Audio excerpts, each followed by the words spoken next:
ರಾಜೀನಾಮೆಯಿಂದ ಹಿಂದೆ ಸರಿದಿದ್ದಾರೆ. ಯಾರೆಲ್ಲ ರಾಜೀನಾಮೆ ಕೊಡ್ತೀನಿ ಅಂತ ಹೇಳ್ತಾ ಇದ್ದಾರೆ ಅವರೆಲ್ಲ ಬೇಳೂರು ಗೋಪಾಲ್ ಕೃಷ್ಣ ಅವರಾಗಿರ್ಬೋದು, ಇನ್ನಿತರ ಶಾಸಕರುಗಳಾಗಿರ್ಬೋದು, ಅವರೆಲ್ಲ ಕೂಡ ಹಿಂದೆ ಸರಿದಿದ್ದಾರೆ.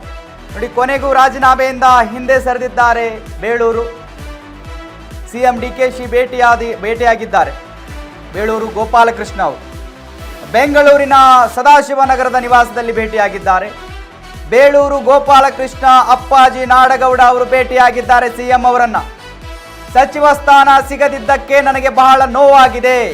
ಸಿಎಂ ಡಿಕೆಶಿ ಮುಂದೆ ಅಳಲನ್ನ ತೋಡಿಕೊಂಡಿದ್ದಾರೆ ಶಾಸಕರುಗಳು. ನಿಗಮ ಮಂಡಳಿ ಸ್ಥಾನ ಕೊಡುವುದಾಗಿ ಡಿಕೆಶಿ ಭರವಸೆಯನ್ನ ಕೊಟ್ಟಿದ್ದಾರಂತೆ. ಕೆಲ ಶಾಸಕರ ಮನವೊಲಿಸುವಲ್ಲಿ ಸಿಎಂ ಡಿಕೆಶಿ ಸಕ್ಸಸ್ ಆಗಿದ್ದಾರೆ. ರಾಜೀನಾಮೆಯಿಂದ ಬೇಳೂರು ಗೋಪಾಲಕೃಷ್ಣ ಬ್ಯಾಕ್ ಆಗಿದ್ದಾರೆ. ನಿನ್ನೆ ಎಲ್ಲ ಹತ್ಕೊಂಡು ಉರಿತಾ ಇತ್ತಪ್ಪ, ಎಲ್ಲ ಶಾಸಕರುಗಳಷ್ಟೇ, ನಾನು ರಾಜೀನಾಮೆ ಕೊಟ್ಟುಬಿಡ್ತೀನಿ, ನಾನು ಯಾರು ಹೇಳಿದ್ರು ಕೂಡ ಹಿಂದೆ ತೆಗೆದುಕೊಳ್ಳುವ ಮಾತೇ ಇಲ್ಲ ಅಂತ ಹೇಳಿ ಕೆಲವು ಶಾಸಕರುಗಳು ಹೇಳ್ತಾ ಇದ್ರು. ಬಟ್ ಡಿಕೆಶಿ ಅವರು ಕೆಲವು ಶಾಸಕರ ಮನವೊಲಿಸುವಲ್ಲಿ ಸಕ್ಸಸ್ ಆಗಿದ್ದಾರೆ. ಇವಾಗ ಬೇಳೂರು ಗೋಪಾಲಕೃಷ್ಣ ಮತ್ತು ಅಪ್ಪಾಜಿ ನಾಡಗೌಡ ಇಬ್ಬರನ್ನು ಕೂಡ ಭೇಟಿಯಾಗಿ ಇಬ್ಬರ ಮನವೊಲಿಸುವಲ್ಲಿ ಡಿಕೆಶಿ ಅವರು ಸಕ್ಸಸ್ ಆಗಿದ್ದಾರೆ. ಸೊ ಇವಾಗ ಅದರಿಂದ ಹಿಂದೆ ಸರಿದಿದ್ದಾರೆ ಬೇಳೂರು ಗೋಪಾಲಕೃಷ್ಣ ಅವರು, ಅಪ್ಪಾಜಿ ನಾಡಗೌಡ ಅವರು. ಇನ್ನೂ ಇದ್ದಾರೆ, ಬಹಳ ಜನ ಇದ್ದಾರೆ. ಇನ್ನು ರಾಜ್ಯದ ಹಲವೆಡೆ ಅಸಮಾಧಾನಿತ ಶಾಸಕರುಗಳಿದ್ದಾರೆ. ಅವರಿಗೆಲ್ಲರಿಗೂ ಕೂಡ ಮನವೊಲಿಸಬೇಕು ಡಿ ಕೆ ಶಿವಕುಮಾರ್ ಅವರು. ಬರ್ತಕ್ಕಂಥ ದಿನಗಳು ಅದನ್ನು ಮಾಡ್ತಾರಾ ಅಥವಾ ಡಿ ಕೆ ಶಿವಕುಮಾರ್ ಅವರ ಮಾತಿಗೆ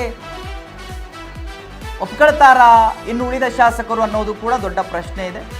ಕಾದು ನೋಡಬೇಕು, ಏನಾಗುತ್ತೆ, ಎತ್ತಾಗುತ್ತೆ, ಎಲ್ಲಿಗೆ ಮುಂದುವರಿಯುತ್ತೆ ಅಂತ.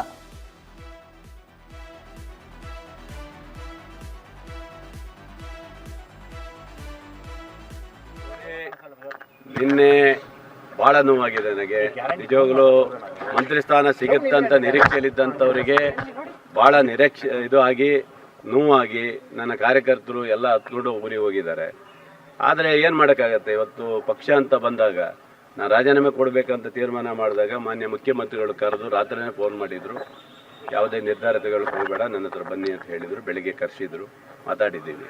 ಪಕ್ಷಕ್ಕೋಸ್ಕರ, ಮಾನ್ಯ ಮುಖ್ಯಮಂತ್ರಿಗಳಿಗೋಸ್ಕರ, ಅವರಿಗೆ ಬೆಂಬಲವಾಗಿ ಮುಂದೆ ಬರುವಂಥ ಚುನಾವಣಾ ನಿರ್ಧಾರಕ್ಕೋಸ್ಕರ ಪಕ್ಷದಲ್ಲಿ ಗೊಂದಲ ಆಗಬಾರ್ದು ಅದು ದೃಷ್ಟಿ ಇಟ್ಕೊಂಡು ಅಧಿಕಾರ ಇಲ್ದೋದ್ರೂ ಪರವಾಗಿಲ್ಲ, ಮಾನ್ಯ ಮುಖ್ಯಮಂತ್ರಿಗಳ ಸಪೋರ್ಟ್ ಆಗಿ ನಿಲ್ಲಬೇಕಂತೇಳಿ ಇವತ್ತು ನಿರ್ಧಾರ ಮಾಡಿದ್ದೀನಿ. ಸರ್, ಈಗ ಏನು ಭರವಸೆಗಳು ಕೊಟ್ಟು? ಭರವಸೆ ಯಾವುದು ನಾನು ಕೇಳಲಿಲ್ಲ ನನಗೆ, ಯಾಕಂದರೆ ಆಗೋಗಿದೆ, ಎಲ್ಲ ಮುಗ್ದೋಗಿದೆ. ಮಂತ್ರಿ ಸ್ಥಾನದ ಎಲ್ಲ ಇದು ಮುಗ್ದೋಗಿದೆ. ಇನ್ನು ಯಾವುದು ಭರವಸೆ ಕೊಡುವಂಥದ್ದು ಏನಿಲ್ಲ. ನನಗೆ ಹಿಂದೆ ಟಿಕೆಟ್ ಕೊಟ್ಟವರು ಸಹ ನಮ್ಮ ಡಿ ಕೆ ಶಿವಕುಮಾರ್ ಸಾಹೇಬರು ಕೊಟ್ಟಿದ್ದರು. ನನಗೆ ಯಾವುದೇ ಇದಿಲ್ಲದೆ ಕೊಟ್ಟಿದ್ದರು. ಅವರ ಒಂದು ಪ್ರೀತಿಗೋಸ್ಕರ, ಇಲ್ಲ ನನಗೆ ಯಾವುದೇ ಅಧಿಕಾರ ಇಲ್ಲ ಅಂದ್ರೂ ಪರವಾಗಿಲ್ಲ, ನಿಮಗೋಸ್ಕರ ಇರ್ತೀನಿ, ನಿಮ್ಮ ಜೊತೆಗೆ ಇರ್ತೇನೆ ಅಂತ ಹೇಳಿ ಬಂದಿದ್ದೀನಿ. ಒಂದು ಚರ್ಚೆ ಇತ್ತು ಸರ್, 2 ವರ್ಷ ಅವ್ರಿಗೆ 2 ವರ್ಷ ನಿಮ್ಗೆ ಎಲ್ಲ ಆಯ್ತಲ್ಲ, ಎಲ್ಲ ಇತ್ತು, ಎಲ್ಲ ಚರ್ಚೆ ಆಗಿ ಹಿಂದೆ ಇತ್ತು. ಹೌದು, ಹಿಂದೆ ಭರವಸೆ ಇತ್ತು. ಅಂದರೆ ಮುಂದೆ ನಿಮಗೆಲ್ಲ ಅವಕಾಶ ಮಾಡಿಕೊಡ್ತೀವಿ ಅಂತ ಹೇಳಿದ್ರು. ಅವೆಲ್ಲ ನಿರಾಸೆ ಆಗಿದೆ. ಬಿಡಿ, ಏನು ಮಾಡ್ಲಿಕ್ಕೆ ಆಗೋದಿಲ್ಲ. ಪ್ರಬಲವಾಗಿ ಬೇರೆ ಬೇರೆ ವಿಚಾರದಲ್ಲಿ ಏನೇನೋ ಆಗಿ ನಡೆದಿದೆ, ಅವೆಲ್ಲ ಹೇಳಕ್ ಹೋಗೋದು ಬೇಡ. ನಾವು ಯಾಕಂದರೆ ಸಾಮಾನ್ಯ ವರ್ಗದಲ್ಲಿ ಬಂದು ಒಬ್ಬ ಹಿಂದುಳಿದ ವರ್ಗದಲ್ಲಿ ಬಂದಂಥವ ನನಗೆ ಅಷ್ಟು ದೊಡ್ಡ ಮಟ್ಟದಲ್ಲಿ ನಮಗೆ ಯಾರನ್ನು ಭೇಟಿ ಮಾಡುವಂತ ಸಿಗೋದಿಲ್ಲ. ಸಿದ್ದರಾಮಯ್ಯ ಸಾಹೇಬ್ರನ್ನು ಕೇಳಿದ್ವಿ, ಪಾಪ ಅವ್ರ ಕಡೆಯವರಿಗೆ ಆಧಾರವಾಗಿ ಇಟ್ಕೊಂಡು ಕೊಟ್ಟಿದ್ದಾರೆ. ಬಿಟ್ಟರೆ ನಮ್ಗೇನು ಅಷ್ಟೊಂದು ಸರಿಯಾಗಿ ನೋಡ್ಕೊಂಡಿಲ್ಲ. ಬ್ಲಾಕ್ ಅವರು ರಾಜೀನಾಮೆ ಕೊಡ್ತೀವಿ ಅಂತಿದ್ದಾರೆ, ಮಹಿಳಾ